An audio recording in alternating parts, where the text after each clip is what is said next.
Hi friends, ಮಂಗಳ cooking ಚಾನಲ್ಗೆ ಸ್ವಾಗತ. ನಾನಿವತ್ತು ರವೆ ಉಂಡೆ ಮಾಡೋದು ತೋರಿಸ್ತೀನಿ, ನೋಡಂಬರ್ರಿ. ನೋಡಿ ಫ್ರೆಂಡ್ಸ್, ಈಗ ರವೆ ಉಂಡೆ ಮಾಡಲು ಒಂದು ಬಟ್ಲ ರವೆ ತಗೊಳ್ರಿ. ಇದು ನಾನು ಬಾಂಬೆ ರವೆ ತೊಗೊಂಡಿದ್ದೀನಿ. ಮತ್ತು ಅದೇ ಸಮ ಪ್ರಮಾಣ ಸಕ್ಕರೆ ತಗೊಳ್ರಿ. ಇದು ರವೆ ಹುರಿಯೋಕ್ಕೆ ತುಪ್ಪ ಒಂದೆರಡು ಸ್ಪೂನಷ್ಟು ಆದರೆ ಸಾಕು. ಒಂದು ಅರ್ಧ ಬಟ್ಲದಷ್ಟು ಕೊಬ್ಬರಿ ತುರಿ ತೊಗೊಂಡಿದ್ದೀನಿ, ಒಣ ಕೊಬ್ಬರಿ ತುರಿ. ಮತ್ತು ಗೋಡಂಬಿ, ದ್ರಾಕ್ಷಿ ಮತ್ತು ಒಂದೆರಡು ಏಲಕ್ಕಿ ತೊಗೊಂಡಿದ್ದೀನಿ. ನೋಡಿ ಫ್ರೆಂಡ್ಸ್, ಈಗ ಗ್ಯಾಸ್ ಆನ್ ಮಾಡಿ ಪ್ಯಾನ್ ಇಡ್ರಿ. ಈಗ ನಾನು ರವೆ ಹುರಿತೀನಿ ನೋಡ್ರಿ. ಈಗ ಒಂದು ಬಟ್ಲ ರವೆ ಹಾಕ್ಕೊಂಡಿದ್ದೀನಿ. ಇದು ರವೆ ಚೆನ್ನಾಗಿ ಹುರಿಬೇಕು ಫ್ರೆಂಡ್ಸ್. ಇದನ್ನು ಸ್ವಲ್ಪ ಇವು ಬಿಸಿ ಆಗಲಿ, ಆಮೇಲೆ ತುಪ್ಪ ಹಾಕ್ಕೊಳ್ಳೋಣ.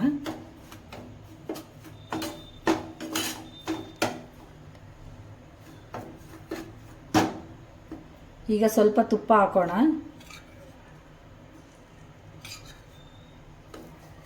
ಸಾಕು, ಇಷ್ಟ ಆದರೆ ಮತ್ತೆ ಆಮೇಲೆ ಬೇಕನ್ಸಿದ್ರೆ ಹಾಕೋಣ.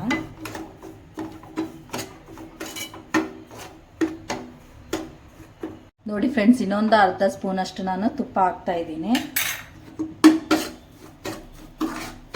ನೋಡಿ ಫ್ರೆಂಡ್ಸ್, ಇದೀಗ ಒಂದು 5 ನಿಮಿಷ ನೀವು ಈ ಥರ ಹುರ್ಕೊಂಡ್ರೆ ಇದು ರವೆ ಚೆನ್ನಾಗಿ ಅರಳುತ್ತೆ. ಇದರಲ್ಲಿ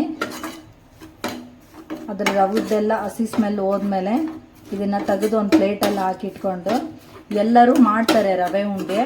ಆದರೆ ಒಬ್ಬೊಬ್ಬರಿಗೆ ಅದು ಪಾಕ ಸರಿಯಾಗಿ ಸಿಕ್ಕಿಲ್ಲ ಅಂಥೇಳಿ ಉಂಡೆ ಗಟ್ಟಿ ಆಗೋದು, ಆಮೇಲೆ ಹಳ್ಳಕ್ಕಾಗೋದು, ಮೆತ್ತಗಾಗೋದು, ಈ ಥರ ಆಗ್ತವೆ. ಅದ್ರಂಗೆ ಆಗ್ಲಾರ್ದಂಗೆ ನಾನು ಒಂದೇ ಹದದಲ್ಲಿ ನಿಮ್ಗೆ ಹೆಂಗೆ ಮಾಡ್ಬೇಕನ್ನೋದು ಇದು ಒಂದು ತೋರಿಸ್ತೀನಿ ನೋಡಿರಿ. ಈ ಥರ ಪದ್ಧತಿಯಲ್ಲಿ ನಿಮ್ಗೆ ಯಾವ ಥರ ಇಷ್ಟ ಆಗುತ್ತೋ ಆ ಥರ ಮಾಡ್ಕೊಳ್ರಿ ನೋಡಿಕೊಂಡು. ಈಗ ಇದು ರೆಡಿಯಾಗಿದೆ ಫ್ರೆಂಡ್ಸ್. ಈಗ ನಾನು ತೆಗಿತೀನಿ. ನೋಡಿ ಫ್ರೆಂಡ್ಸ್, ಈ ಥರ ಒಂದು ಪಾತ್ರೆ ಇಡಿ. ಈಗ ಇದು ಒಂದು ಬಟ್ಲ ಸಕ್ಕರೆ ಇತ್ತಲ್ಲ, ರವಕ್ಕೆ ಸರಿ ಸಮ ತೊಗೊಂಡಿದ್ವಲ್ಲ, ಈಗ ಅದನ್ನು ಹಾಕ್ತೀನಿ. ಈಗ ಇದು ಪಾಕಕ್ಕೆ ಎಷ್ಟು ಬೇಕು ಅಷ್ಟೇ ನೀರು ಹಾಕೋಣ. ಸಕ್ಕರೆ ತೊಯ್ಯೋಷ್ಟೇ ಸಾಕು ಫ್ರೆಂಡ್ಸ್. ಈಗ ಇದಿಷ್ಟು. ಈಗ ಇದು ಚೆನ್ನಾಗಿ ಕುದೀಲಿ. ನಾನು ತೋರಿಸ್ತೀನಿ ಯಾವ ಥರ ಅಂತ. ಇದು ಸ್ವಲ್ಪ ಕುದೀಲಿ. ನೋಡಿ ಫ್ರೆಂಡ್ಸ್, ಈಗ ಕುದೀತಾ ಇದೆಯಲ್ಲ, ಇನ್ನೊಂದು ಸ್ವಲ್ಪ ಕುದೀಲಿ. ಇದೇನು ಪಾಕ ಬರೋ ಅವಶ್ಯಕತೆ ಇಲ್ಲ ಫ್ರೆಂಡ್ಸ್. ಇದು ಸ್ವಲ್ಪ ಸಕ್ಕರೆ ಕರಗಲಿ. ಇನ್ನೊಂದು ಸ್ವಲ್ಪ ಸಕ್ಕರೆ ತಳದಲ್ಲಿದೆ ಈ ಥರ. ಇದಿಷ್ಟು ಸಕ್ಕರೆ ಕರಗಿದ ಮೇಲೆ ಇಲ್ಲೇ ನಾನು ತೋರಿಸ್ತೀನಿ ನೋಡ್ರಿ. ಈಗ ಸಕ್ಕರೆ ಎಲ್ಲ ಕರಗಿದೆ. ಈಗ ಇದು ಕುದೀತಾ ಇದೆ ಅಲ್ಲ, ರವೆ ಹಾಕ್ಕೊಂಡ್ಬಿಡೋಣ. ಈಗ ಇದು ಯಾವುದೇ ಪಾಕ ಇಲ್ಲ ನೋಡಿ ಫ್ರೆಂಡ್ಸ್. ಈಗ ನಾನು ರವೆ ಹಾಕ್ತೀನಿ. ಇದು ಚೆನ್ನಾಗಿ ತಿರುಗೋಣ. ಗ್ಯಾಸ್ ಸ್ಲಿಮ್ಮಲ್ಲಿಡ್ರಿ.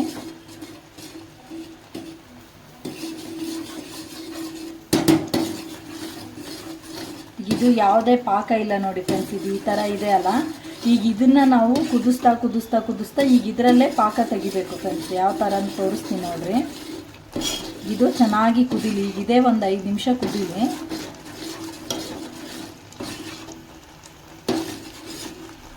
ನೋಡಿ ಫ್ರೆಂಡ್ಸ್, ಈಗ ಇದು ಬಂದಿದೆ. ಈಗ ಈ ಥರ ಹಿಡಿತೀರಲ್ಲ ನೀವು, ನಾನು ಎಳೆ ಬರೋದು ಯಾವ ಥರ ತೋರಿಸ್ತೀನಿ. ಈಗ ಇದನ್ನು ಸ್ವಲ್ಪ ಈ ಥರ ಸ್ಪೂನಲ್ಲಿರೋದು ಹಿಂಗೆ ಹಿಡೀರಿ ನೀವು. ನೋಡಿ, ಎಳೆ ಬಂದಿದೆ. ಇದು ರೆಡಿಯಾಗಿದೆ. ಈಗ ಇದನ್ನು ಆಫ್ ಮಾಡಿಬಿಟ್ಟು ಇದಕ್ಕೆ ಕೊಬ್ಬರಿ ಮತ್ತು ಏಲಕ್ಕಿ ಪುಡಿನ ಹಾಕಿ ಇದು ಆರಕ್ಕೆ ಬಿಡಬೇಕು. ಒಂದು ಸ್ವಲ್ಪ ಹೊತ್ತು ಬಿಸಿ ಇರುತ್ತಲ್ಲ, ಆರಕ್ಕೆ ಬಿಡಬೇಕು. ಈಗ ನಾನು ಗ್ಯಾಸ್ ಬಂದ್ ಮಾಡಿದ್ದೀನಿ. ಈಗ ಇದು ರೆಡಿಯಾಗಿದೆ. ಇದು ಪಾಕ ರೆಡಿ ಇದೆ. ನಿಮಗೆ ನಾನು ಬೇಕಂದರೆ ಇನ್ನೊಂದು ಸಲ ತೋರಿಸ್ತೀನಿ ನೋಡ್ರಿ. ಈ ಥರ ಇರೋದನ್ನು ಹಿಂಗೆ ನೀವು ಮುಟ್ಟಿ ನೋಡಿದ್ರೆ ಸ್ಪೂನಿನ ಮ್ಯಾಗಳದು ಈ ಥರ ಎಳೆ ಕಾಣಿಸ್ಬೇಕು. ಆ ಥರ ಬಂದಾಗ ನಿಮ್ಗೆ ಇದು ಪಾಕ ರೆಡಿ ಇದೆ ಅಂತ ಅಂದ್ಕೊಂಡು ಈಗ ಇದಕ್ಕೆ ಕೊಬ್ಬರಿ ಹಾಕ್ಬಿಡೋಣ. ಸ್ವಲ್ಪ ಏಲಕ್ಕಿ ಪುಡಿ ಮತ್ತು ಗೋಡಂಬಿ, ದ್ರಾಕ್ಷಿ ಹಾಕಿ ಇದು ಆರಿದ ಮೇಲೆ ಉಂಡೆ ಕಟ್ಟಬೇಕು. ಇದು ಆರಕ್ಕೆ ಬಿಡ್ತೀನಿ ಫ್ರೆಂಡ್ಸ್ ನಾನು. ಆಮೇಲೆ ಉಂಡೆ ಕಟ್ಟಿ ತೋರಿಸ್ತೀನಿ. ಈಗ ಇದಕ್ಕೆ ಗೋಡಂಬಿ, ದ್ರಾಕ್ಷಿ, ಏಲಕ್ಕಿ ಪುಡಿನ ಹಾಕ್ತೀನಿ.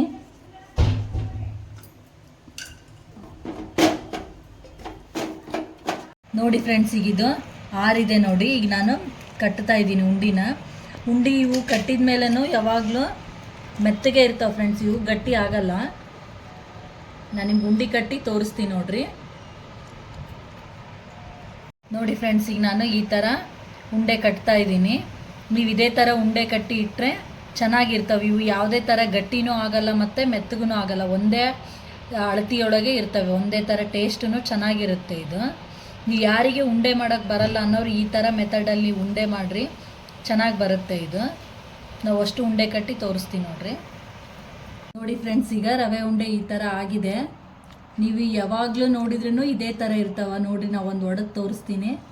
ಉಂಡೆ ಇದೇ ಥರ ಸಾಫ್ಟಾಗಿ ಇರುತ್ತೆ, ಇದು ಗಟ್ಟಿ ಆಗಲ್ಲ. ಈ ಹದದಲ್ಲಿ ಈ ಮೆಥಡಲ್ಲಿ ನೀವು ಒಂದ್ಸಲ ಮಾಡಿ ನೋಡ್ರಿ. ಉಂಡೆ ಹೆಂಗಾಗ್ಯಾವಂತ ಹೇಳ್ರಿ. ಒಂದ್ಸಲ ಲೈಕ್ ಮಾಡಿರಿ, ಶೇರ್ ಮಾಡಿರಿ, ಕಮೆಂಟ್ ಮಾಡಿರಿ ಮತ್ತು ಬೆಲ್ ಐಕನ್ನ ಪ್ರೆಸ್ ಮಾಡಿರಿ. Thank you.